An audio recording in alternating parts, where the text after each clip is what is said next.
Hello all deer বাচ্চা party. আগের ক্লাসে আমরা ডিসকাস করেছিলাম যে তোমাদের ক্লাস 11 আর ক্লাস 12 এর পড়াশোনার মেথড কেমন হওয়া উচিত, যাতে কিনা তোমরা এফিশিয়েন্টলি তোমাদের 14 ঘন্টার যে টাইম টেবিল সেটা ফুলফিল করতে পারো, আর প্রপারলি ক্লাস 11 এবং ক্লাস 12 এর বাচ্চারা যাতে ভালোভাবে বুঝতে পারে তাদের স্টাডি মেথড কেমন হওয়া উচিত। এখনো অনেকটা টাইম রয়েছে যাতে কিনা আমরা ভালোভাবে আমাদের ক্লাস 11 এবং ক্লাস 12 কমপ্লিট করতে পারি এবং আমাদের কম্পিটিটিভ এক্সামের যে পার্ট রয়েছে সেটাকেও ক্লিয়ার করতে পারি। পাশাপাশি আমি আরেকটা কথা বলবো যে আমি তোমাদেরকে আগের দিন টাইম টেবিল তো বানিয়ে দিয়েছিলাম, বাট তোমরা অনেকে কমেন্ট করেছিলে যে স্যার কিভাবে পড়লে আমরা এফিশিয়েন্টলি 14 ঘন্টা না পড়েও আমি যদি স্যার 6 থেকে 7 ঘন্টা সেলফ স্টাডি করার টাইম পাই, সেটা প্রায় 14 ঘন্টার পড়াশোনার সাথে সমান হবে। আর আজকের আমি কিভাবে তোমরা ফিজিক্স পড়বে আর ফিজিক্সে কিভাবে পড়লে তোমরা প্রত্যেকটা নিউমেরিক্যালকে সলভ করতে পারবে তা নিয়ে ডিসকাস করব। আমি জেনারেলি দেখেছি যে স্টুডেন্টরা ক্লাস 11 এবং 12 পাস করার পরেও বছরের পর বছর ড্রপ দিয়েও এটা বুঝতে পারে না কিভাবে প্রপারলি একটা নিউমেরিক্যালকে হ্যান্ডেল করতে হয়। স্পেশালি যারা জেইর বাচ্চা হয়, অর্থাৎ যারা কম্পিটিটিভ এক্সামগুলোকে একটু টাফ লেভেলের ফিজিক্স কোশ্চেনগুলো আসে, তার ক্ষেত্রে বাচ্চাদের আরো অনেকটা বেশি প্রবলেম হয়।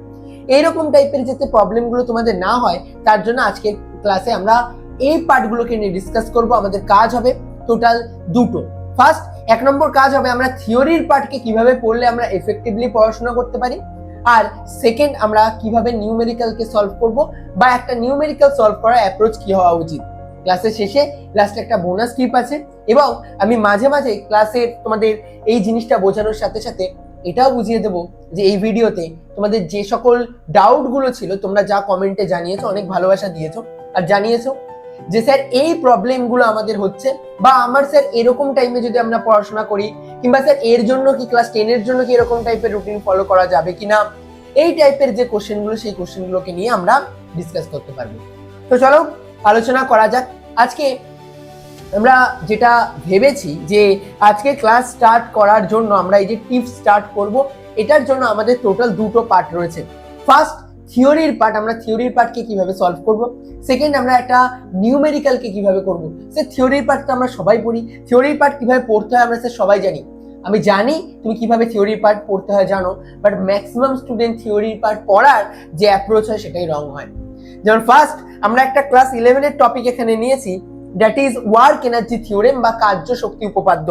কার্য শক্তি উপপাদ্যে আগে আমরা যদি বলি বইয়ের লাইন বা থিওরির পার্টে কি লেখা থাকে, ওয়ার্ক এনার্জি থিওরেমে আমাদের বা কার্য শক্তি উপপাদ্যে আমাদের লেখা থাকে কোনো বস্তুর ক্ষেত্রে, দেখো লেখা আছে ক্রিয়াশীল নেট বল দ্বারা যে কার্য সম্পন্ন হয় তা ওই বস্তুর গতিশক্তির পরিবর্তনের সাথে সমান হয়।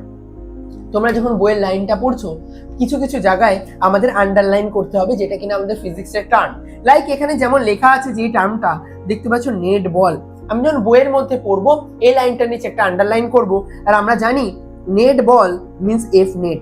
এর সাথে লেখা রয়েছে যে আমরা যে পরিমাণ কার্য করব, যে পরিমাণ কার্য সম্পন্ন হয়। স্যার আমরা পড়েছিলাম যে কোনো সিস্টেমের জন্য আপনি যদি ওয়ার্কের কথা বলেন তাহলে আমাদের এক্ষেত্রে বল এবং সরণের গুণফল এটাই আমাদের ওয়ার্ক ডানের সাথে ইকুয়াল হয়, এটাই স্যার আমাদের ওয়ার্ক ডানের সাথে ইকুয়াল হয়। আর আমাদের বলেছে এই যে ওয়ার্ক ডান, এই ওয়ার্ক ডান এই বস্তুর গতিশক্তির পরিবর্তনের সাথে সমান।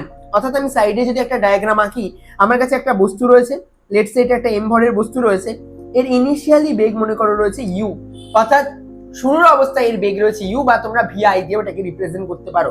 আফটার সাম টাইম এর যে মাস, সেই মাস হয়ে যাবে এমই থাকবে। তার রিজন তোমরা জানো, কোনো বস্তুর বেগ বা আমরা যদি তোমাকে বলা হয় যে কোনো বস্তুর ভরের সাথে কি আমাদের কোনো রকম চেঞ্জ লক্ষ্য করা যায় আমাদের বেগের পরিবর্তনের সাথে, তুমি খুব সহজে বলবে না স্যার, কারণ আমরা ক্লাস 11-এ বা ক্লাস 12-এ যেটা পড়ি সেটা বেসিক্যালি ক্লাসিক্যাল মেকানিক্স পড়ি বা নিউটনিয়ান মেকানিক্স পড়ি। আমাদের মাথায় রাখতে হবে ক্লাসিক্যাল মেকানিক্স বা নিউটনিয়ান মেকানিক্সে ভরের কোনো পরিবর্তন হয় না, অর্থাৎ তুমি যদি দৌড়ে যাও তার সাথে সাথে কিন্তু ভরের পরিবর্তন হবে না।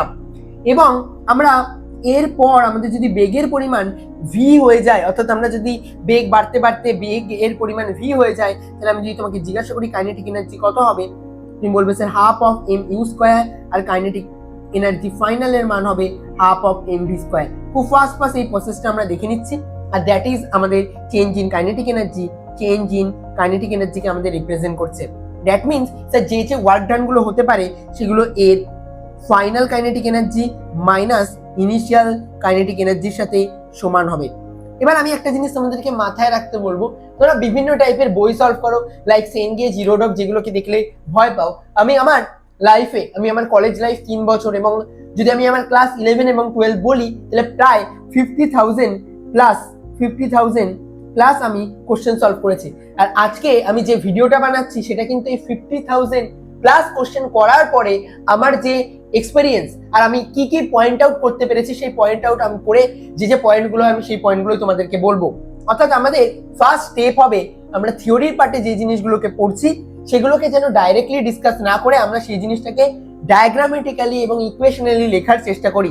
এবার প্রশ্ন হচ্ছে, এখানে স্যার নেট বলের কথা বলেছে।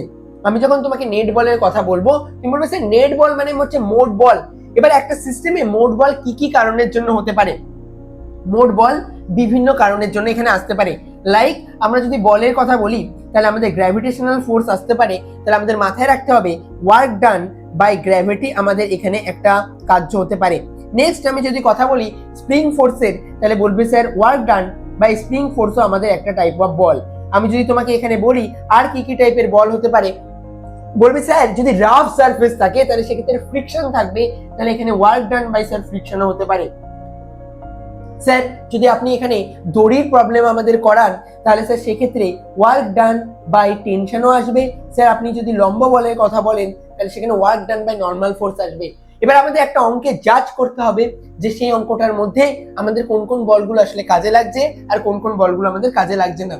লাইক এক্ষেত্রে আমরা যদি বলি work done by gravity, work done by spring, work done by friction, work done by tension, work done by normal, in future centripetal centrifugal force, এছাড়াও আমরা যদি অন্য কোনো নতুন টাইপের বলের কথা আমরা আলোচনা করি, নিউক্লিয়ার ফোর্স বা এরকম টাইপের কোনো জিনিসপত্র আসে, তাহলে সেইগুলো আমাদের এখানে বলতে চাইছে তার চেঞ্জ ইন কাইনেটিক এনার্জির সাথে সমান।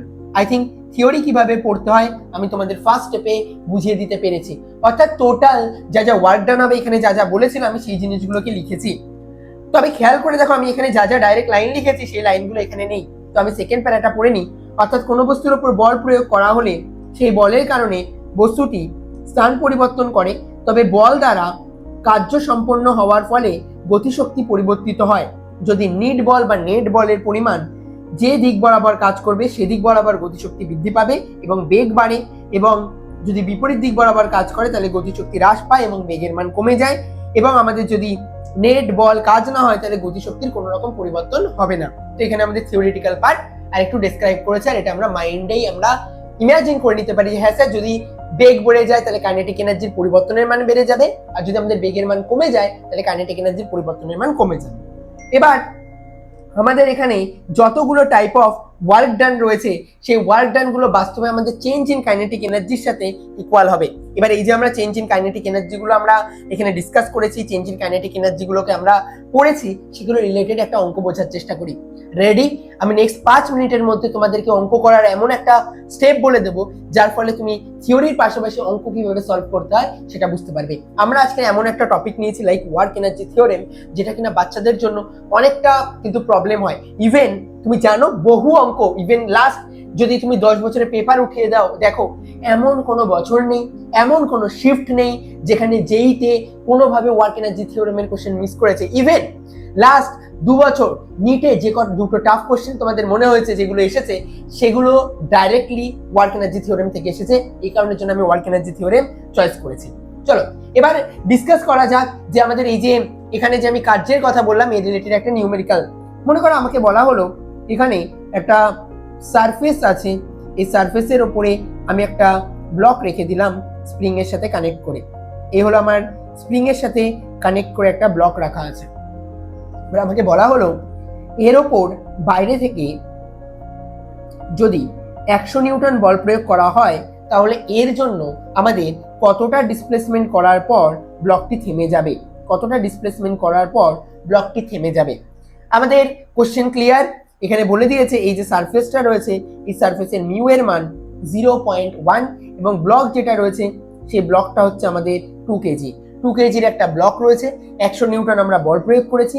কে এর যে মান বলে দিয়েছে কোশ্চেনে এটা 1।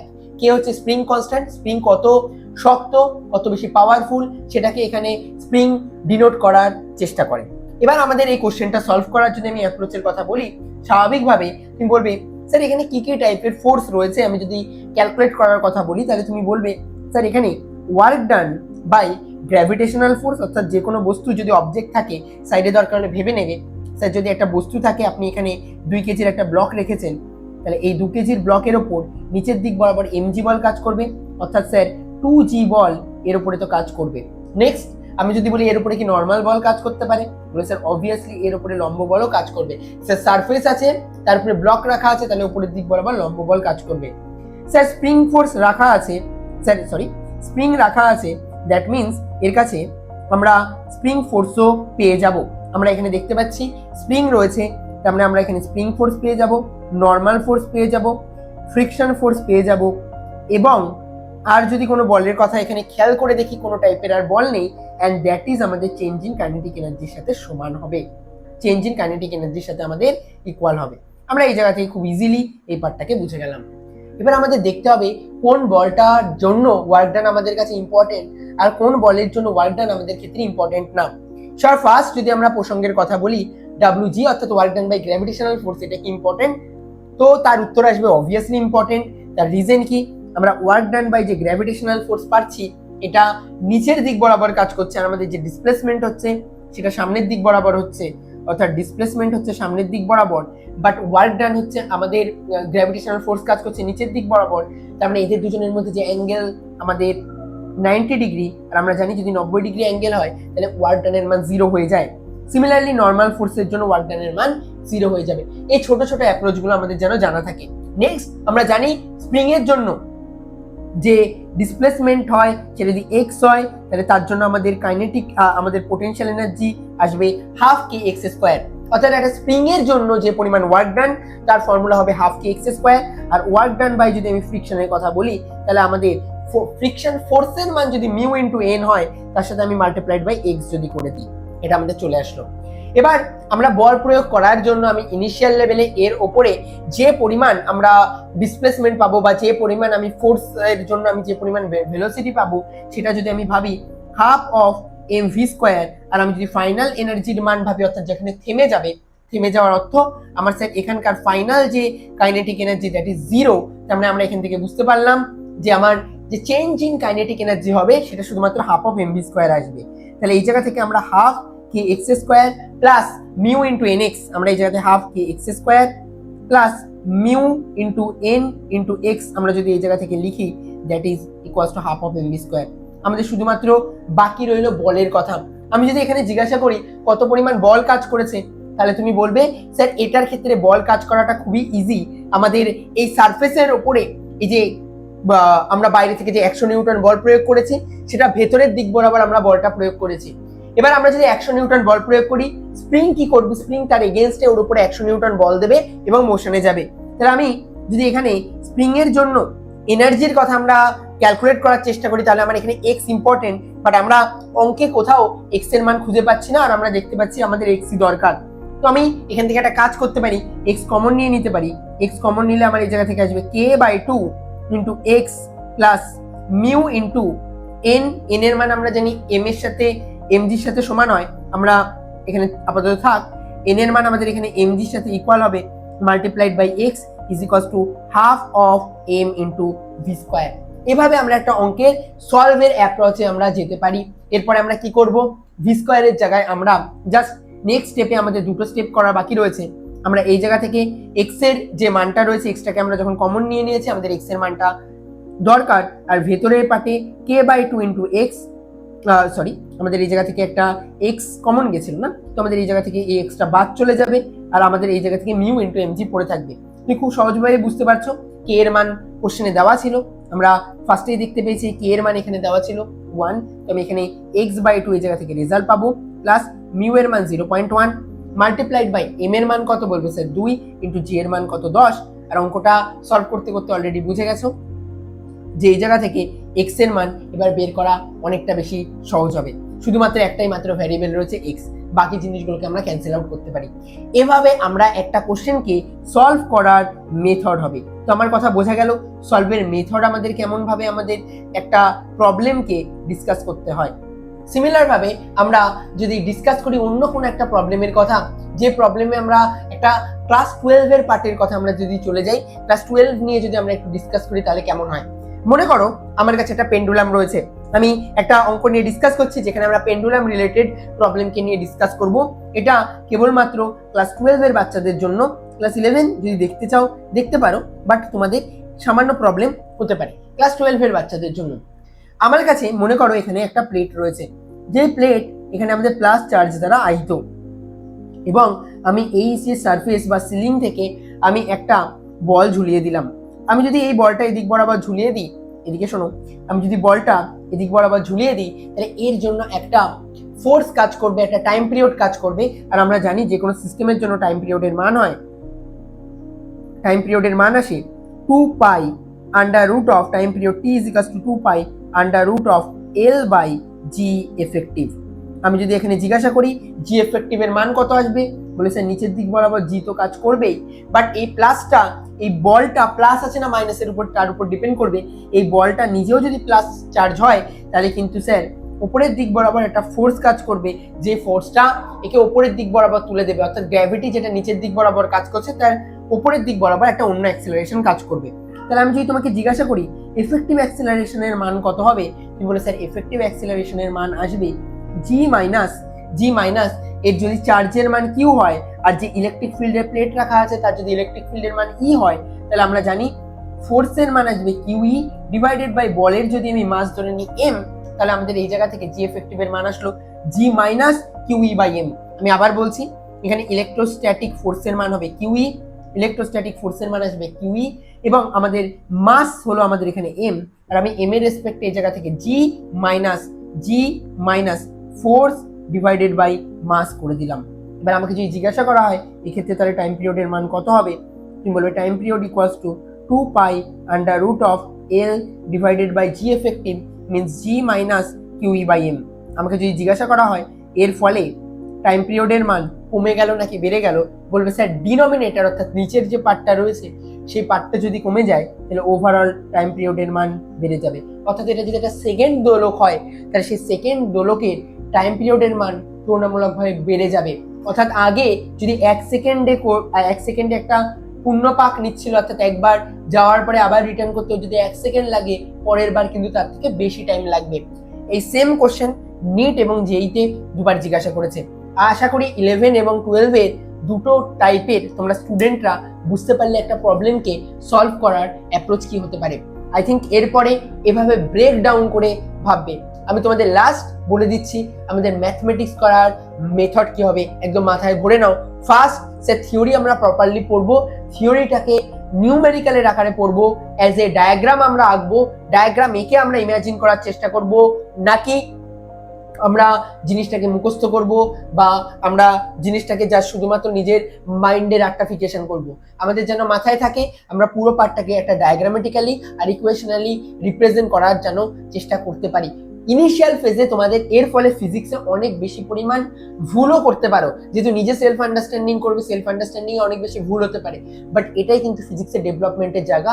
আমি আরেকবার রিপিট করছি, যেহেতু তুমি যদি এভাবে পড়াশোনা করো, যেহেতু সেলফ ডেভেলপমেন্ট করার চেষ্টা করছো, তোমার ভুল হওয়ার চান্স বারবার রয়েছে।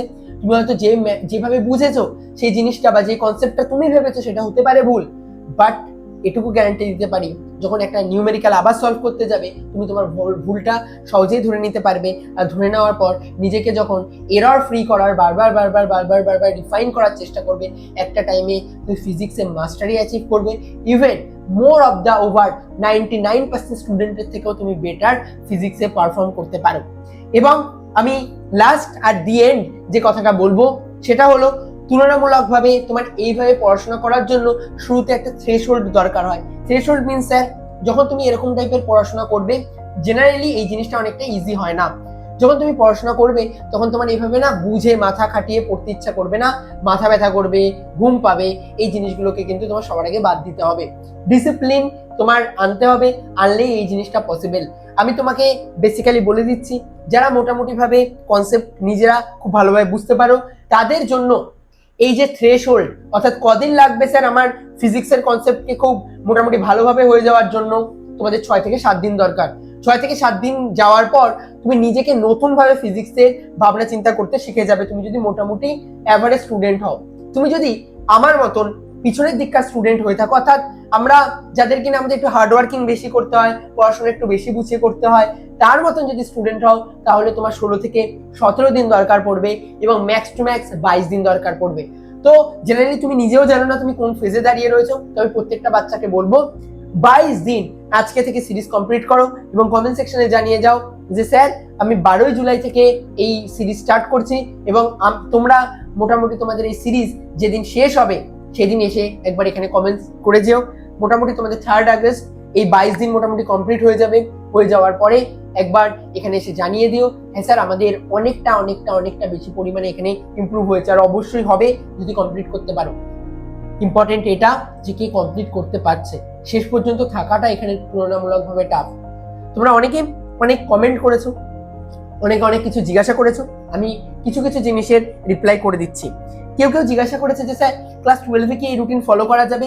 একটু বেশি একটু হয়তো ডিফারেন্স আসবে, তার কারণ হলো ক্লাস 10-এর যারা বাচ্চা রয়েছে তাদেরকে বাকি 7টা সাবজেক্ট পড়তে হয়, আর তোমাদের পড়ার মেথডটা হালকা একটু ডিফারেন্ট হবে। নেক্সট তোমরা অনেকে বলেছো স্টাডি মেথড, চলে আসলো স্টাডি মেথডের ভিডিও। অনেকে জিজ্ঞাসা করেছো স্যার রাত জেগে আমরা কিভাবে পড়াশোনা করলে বেটার হবে। দেখো তুমি তোমার টাইম শিডিউলটা নিজের মতন করে টিউন করে নাও। আমি যেভাবে তোমাকে শিডিউলটা বানিয়েছি পড়াশোনার জন্য, তোমার ম্যাক্সিমাম কি হতে পারে, তোমার স্লিপ আওয়ার্স শুধুমাত্র চেঞ্জ হতে পারে। আমি যেখানে তোমাকে বলেছি 6টার সময় বা 6:45-এর মধ্যে সবকিছু রেডি হয়ে যেতে, সেখানে হতে পারে তুমি 9টার দিকে ঘুম থেকে ওঠো সারা রাত জেগে পড়ার পর। তুমি ওভাবে শিডিউলটাকে নিজের ফিক্স করে নাও, রাতের টাইমটা তোমার সকালে চলে যাবে। নেক্সট অনেকে বলেছো অফলাইন পড়ার ইচ্ছা আছে, এটা নিয়ে তো আলাদাভাবে কিছু বলার নেই। ফিজিক্স কেমিস্ট্রি আমি ট্রাই করছি, কেমিস্ট্রির জন্য কিছু তোমাদের কোনো স্টাডি মেথড দেওয়া যায় কিনা। আর বিভিন্ন বাচ্চা তোমরা স্টাডি মেথড বলেছো, আর জেইর কোশ্চেন বিষয়ে জিজ্ঞাসা করেছো। ব্যাকলগ কিভাবে ক্লিয়ার করবে এটা আমি আগের ক্লাসে আমি বলেছি যে ব্যাকলগ ক্লিয়ার করার স্ট্র্যাটেজি কি হবে, ভালোভাবে আগের ভিডিওটা তোমরা দেখে নাও, ঠিক আছে। একজন ভালো কোশ্চেন করেছো, দীপক জিজ্ঞাসা করেছে স্যার ফিজিক্স পড়ার বেস্ট টাইম কোনটা? যখন তোমার মাইন্ড সব থেকে বেশি ফ্রেশ থাকে, সেটা তোমার নিজের দিক থেকে বুঝতে পারবে। যখন যে সাবজেক্টটা তোমার মনে হচ্ছে একটু বেশি কনসেপচুয়ালি স্ট্রং, আমি তো 3টে সাবজেক্টের কথাই বলবো, ফিজিক্স আর কেমিস্ট্রি স্পেশালি বলবো, যাদের ক্ষেত্রে কনসেপচুয়ালি তোমার মাথা বেশি পরিমাণে খাটাতে হচ্ছে, সেখানে তোমার বেস্ট টাইম এটা হবে যেই টাইমে তোমার কনফিডেন্স সব থেকে হাই থাকছে। স্যার দিনে রাতে আমি এরকম টাইম বলবো না, যখন তোমার মধ্যে এই কনফিডেন্সটা আসছে হ্যাঁ আমি ফিজিক্স পারবো, আর ফিজিক্স পড়ার সময় নিজেকে একটু সায়েন্টিস্ট ভেবে যদি পড়তে পারো বেস্ট হয়। আর এটাই আমি আবার রিপিট করছি, নিজেকে একটু সায়েন্টিস্ট ভেবে যদি পড়তে পারো তাহলে বেস্ট হবে। অনেকে খুব সুন্দর চ্যালেঞ্জ নিয়েছো, ডেটগুলো লিখে রেখেছো, আশা করি সবাই এই কমপ্লিট করবে চ্যালেঞ্জগুলো এবং ভালোভাবে নিজের ফিজিক্সের প্রতি যে ভালোবাসা সে ভালোবাসা কমপ্লিট করবে এবং আগামী দিনে অনেক বেশি সাকসেসফুল হবে। চলো তোমাদের সাথে নেক্সট দেখা হচ্ছে নেক্সট ক্লাসে এরকম কোনো একটা ইউনিক ভিডিও নিয়ে আসার জন্য, এবং এভাবে তোমরা সাপোর্ট করে যাও। তো দেখা হবে নেক্সট ক্লাসে, সবাই ভালো থেকো।